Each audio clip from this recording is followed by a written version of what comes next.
నెల్లూరు నుంచి వైఎస్ఆర్సీపీ తరపున ఎంపీగా పోటీ చేయనున్న విజయసాయిరెడ్డికి స్థానిక ఎమ్మెల్యే రామిరెడ్డి ప్రతాప్ కుమార్ రెడ్డి ఆధ్వర్యంలో నెల్లూరు ప్రజలు కనీవిని ఎరుగని రీతిలో అపూర్వ స్వాగతం పలికారు.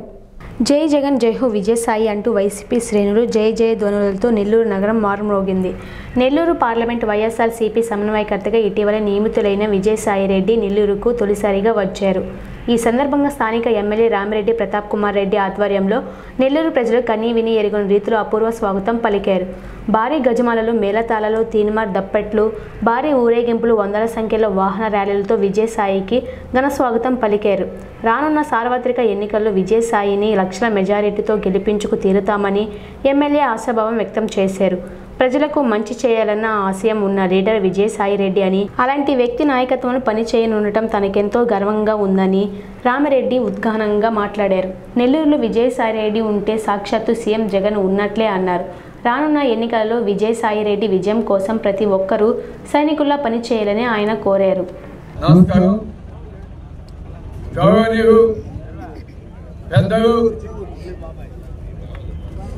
మనకి రీజనల్ కోఆర్డినేటర్గా పనిచేసిన వ్యక్తి, మన రాజ్యసభ సభ్యులు, మన నెల్లూరు జిల్లాకి పార్లమెంట్ అభ్యర్థిగా పోటీ చేయబోతున్న శ్రీ విజయసాయిరెడ్డి గారు ఈరోజు నెల్లూరు పార్టీ కార్యాలయం ఓపెనింగ్ సందర్భంగా మొట్టమొదటిగా మన కావలికి విచ్చేస్తున్న సందర్భంగా ఈరోజు ఉదయగిరి నుంచి, అదేవిధంగా ఆత్మకూరు నుంచి ఈరోజు మన కావలిలో ఆయన్ని రిసీవ్ చేసుకుంటున్న సందర్భంగా ఈ కార్యక్రమానికి విచ్చేసిన మన ఉదయగిరి ఇన్ఛార్జ్ పెద్దలు గౌరవనీయులు రాజన్న గారికి, అదేవిధంగా రాజన్నతో పాటు వచ్చిన నాయకులందరికీ, అదేవిధంగా ఈరోజు కావలి నియోజకవర్గం నుంచి వచ్చేసిన అన్ని మండలాలు మరియు పట్టణ నాయకులందరికీ, కార్యకర్తలకి అందరికీ కూడా నా ధన్యవాదాలు తెలియజేస్తున్నాం. ఈరోజు దాదాపు 400 నుంచి 500 కార్లతోటి ఈ ర్యాలీ విజయసాయిరెడ్డి గారితో కలిసి ప్రయాణించడం నిజంగా చాలా సంతోషం.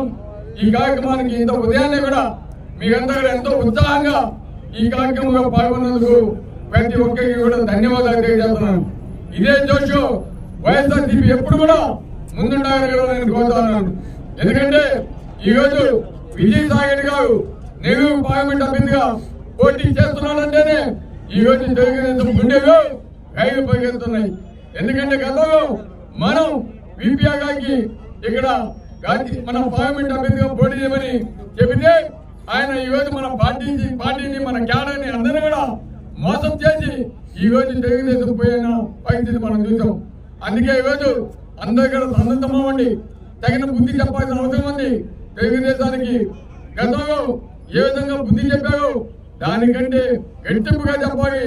రెట్టింపు మెజార్టీ కూడా అందరికీ వచ్చే విధంగా అందరం కూడా కృషి చేయాలని కూడా మీ అందరికీ తెలియజేస్తున్నాం. కాబట్టి ఈరోజు అందరూ కూడా ఉత్సాహంగా ఇక్కడ పాల్గొన్న ప్రతి ఒక్కరికి పేరు పైన ధన్యవాదాలు తెలియజేస్తూ ఇప్పుడు మిమ్మల్ని ఉద్దేశించి గాంధీ గోపాలన్న మాట్లాడతాను కూడా